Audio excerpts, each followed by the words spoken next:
The Two Cats and a Monkey. Once upon a time, there were two cats. They were good friends. They got a piece of bread.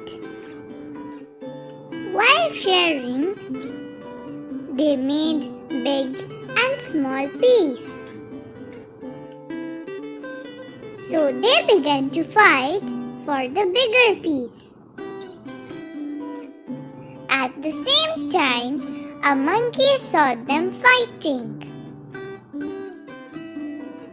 The monkey said, "I will share it equally." He bit the bigger piece to make it equal. Again, it bit the other bigger piece to make it equal. Bit by bit, he ate the whole bread and went away happily. The poor cats lost the bread.